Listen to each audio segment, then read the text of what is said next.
Nagpuri gate police station हद्दीतील मसानगण परिसरात दोन गटात मोठा दंगा निर्माण झाला। मंगळवारी सकाळी 12 वाजताच्या दरम्यान मोठा दंगा झाल्याने नागपुरी गेट पोलीस तात्काळ घटनास्थळी दाखल झाले। नियंत्रणात आणण्याकरिता पोलीस कर्मचाऱ्यांची कमतरता भासल्याने नागपुरी गेट पोलिसांनी वायरलेसवरून सर्व नजीकच्या पोलीस स्टेशनला हजर राहण्याची माहिती दिली।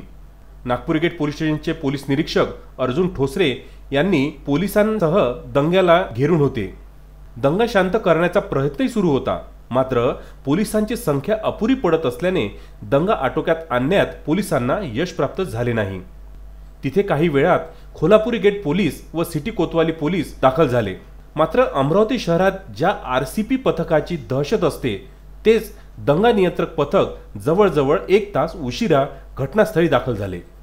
या ठिकाणी गाडगेनगर पोलीस दाखल झाले नसल्याने सुरुवातीला पोलिसांना दंगा नियंत्रणात आणण्यात तारेवरची कसरत करावी लागली।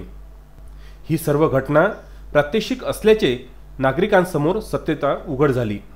या ठिकाणी दंग्यावर नियंत्रण ठेवण्यासाठी शहर पोलीस आयुक्तालयाच्या वतीने मसानगण परिसरात प्रात्यक्षिक घेण्यात आल्याचे स्पष्ट झाले। विदर्भ न्यूजच्या प्रतिनिधींनी या ठिकाणी होत असलेल्या दंगा प्रत्यक्षाचा आढावा घेतला असता दंगा प्रात्यक्षिक डेमो या ठिकाणी फोल ठरल्याचे दिसून आले। कुछ भी घटना होती तो पोलीस टाइम पर पोहोचती ही नहीं, असा अनेक वर्षापासूनचा सर्वसामान्य नागरिकांचे बोल आहे। प्रात्यक्षिक डेमोतही हे स्पष्ट झाले आहे।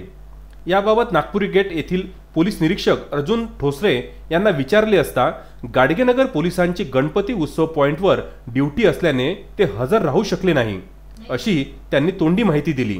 मात्र जर मसानगण परिसरात खरंच मोठा दंगा निर्माण झाला असता तर मोठी घटनाही घडू शकली असती, हे तितकेच खरे। आज पोलीस स्टेशन नागपुरी गेट अंतर्गत दंगा काबू योजना राबवण्यात येत आहे। दंगा काबू योजना राबवण्याचा उद्देश असा असतो की आपल्याला संवेदनशील भाग वाटतो त्या भागामध्ये जर अचानक काही घटना घडली तर आपल्याला जी बाहेरून येणारी मदत आहे, जसं की कंट्रोल रूम, शेजारचे पोलीस स्टेशन आणि आपल्या पोलीस स्टेशनमधला स्टाफ हा किती वेळात पोहोचू शकतो यासाठी अचानकपणे घेतलेली एक स्कीम आहे। रायट स्कीम म्हणतो आपण त्याला, एक ड्रिल आहे की कोणता स्टाफ किती वेळात पोहोचतो, त्यानंतर आपण काय उपाययोजना कशी करायची यासाठी जो आहे ते आज आम्ही सुरू केली आहे। साधारणतः 12:20 सुरू केलं आहे। तर आमच्या पोलीस स्टेशनचा स्टाफ जवळपास पोहोचला आहे, CR पोहोचले आहे, बीट मार्शल पोहोचले आहे, वलगावचा स्टाफ पोहोचला आहे आणि आम्ही कंट्रोल गाडगेनगर, आता गाडगेनगरला काही बंदोबस्त आहे म्हणून कदाचित त्यांचा स्टाफ येणार नाही, परंतु बाकी सगळे पोलीस स्टेशनचे स्टाफ रवाना झाले आहेत। ते थोड्या वेळात पोहोचतील, त्यांचा रिस्पॉन्स पाहिला जातो आणि त्यानुसार मग पुढे काही घटना घडली तर आपल्याला काय करता येईल यासाठी म्हणून उपाययोजना करण्यासाठी आणि आपले कर्मचाऱ्यांना सतर्क करण्यासाठी ही ड्रिल घेतली जाते की आज आम्ही दंगा काबू योजना राबवत आहोत। थँक्यू।